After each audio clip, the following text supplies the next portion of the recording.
ہم اس محفل پاک میں اس بات کا برملا اظہار کر رہے ہیں کہ ہم دنیا میں بھی اپنے آقا کے محتاج ہیں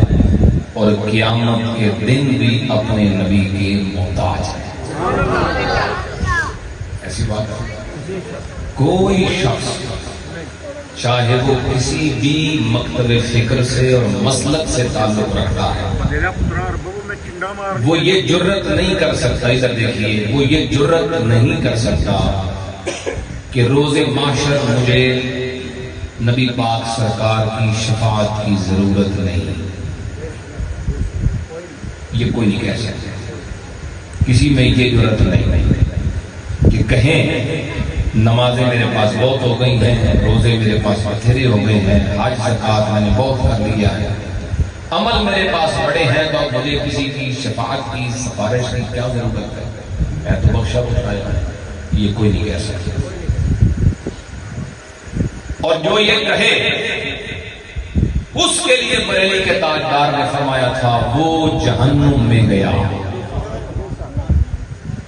وہ جہنم میں گیا جو ان سے مستغنی ہوا ہے خلیل اللہ کو حاجت رسول اللہ۔ ہم تم کیا، ہماری حیثیت اور اوقات کیا، قیامت کے دن کو اللہ کے نبی بھی عرض کریں گے یا رسول اللہ ایک نظر کرم ہم پہ بھی فرمائیے، ہم محتاج ہیں۔ حساب کتاب میں پاس ہونا بات کا مسئلہ ہے۔ اب دیکھ رہے ہیں ادھر میری طرف، دائیں بائیں نہ دیکھو، حساب کتاب میں پاس ہونا بات کا مسئلہ ہے، پل صراط سے پار لگنا بات کی بات ہے،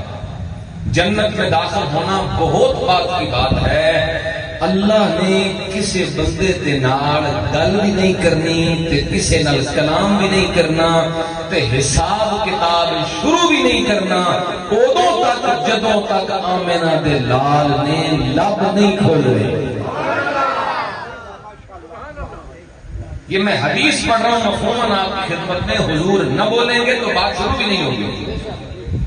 جب شروع نہیں ہوگی تو ختم کیسے ہوگی؟ ساری نسل انسانیت گزارش کریں گے آقا بولیں، لب کھولیں، آپ بولیں گے کرم کے بادل برس جائیں گے، وہاں کہنا پڑے گا، سب کو کہنا پڑے گا اشفع لنا یا رسول اللہ، حضور ہماری شفاعت کریں۔ پھر جب نبی پاک سرکار سر سجدے میں رکھیں گے اللہ دی بارگاہ میں گزارش کریں گے، اللہ جواب ارشاد فرمائے گا ارفع راسک، میرے سونے سر اٹھاؤ، سال جو ہوتا آپ مانگو آپ کو عطا کیا جائے گا۔ نوجوان بھی بیٹھے ہو، آپ بھی توجہ فرمانا اس بات پر، اللہ اپنے محبوب نو کیا فرماتا ہے، محبوب میرے کو مانگ، جو منگے گا تینوں عطا فرماواں گا۔ غور فرما رہے ہو کہ ایک پاسے اللہ اپنے محبوب کریم دی محبت کا اظہار تے اعلان فرماندا ہے، اپنے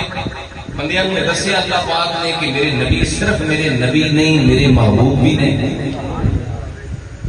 تے ایک پاسے اللہ قیامت دے دیہاڑے فرما رہے ہیں میرے محبوب میرے کولوں منگو تے پھر تانوں دیاں گا ضرور دیاں گا، مگر پہلا شرط ہے کہ میرے کولوں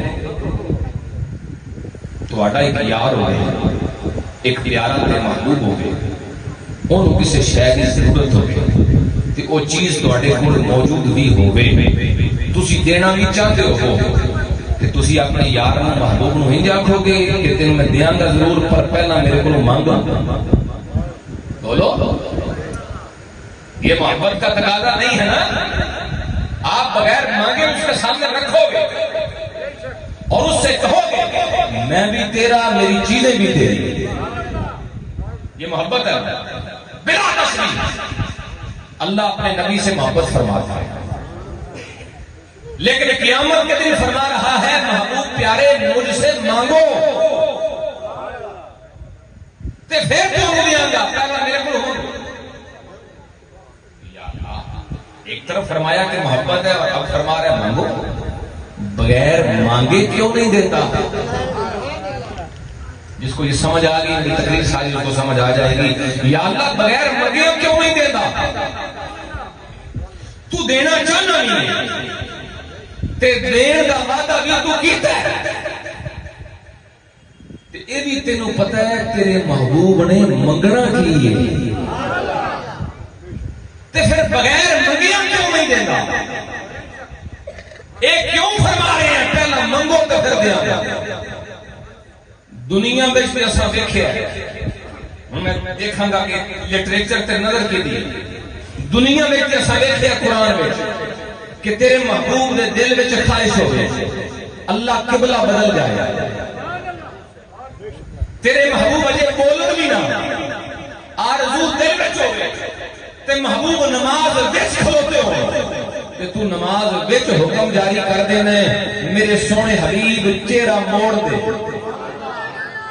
جدھر تو آجا چہرہ ہو جائے گا ادھر مسلمانوں دا قبلہ ہو جائے گا۔ دنیا میں تو ہم نے یہ دیکھا کہ محبوب کی خواہش پوری کرتا آرزو پہ دیتا، مگر قیامت کا دن یہ فرما رہا ہے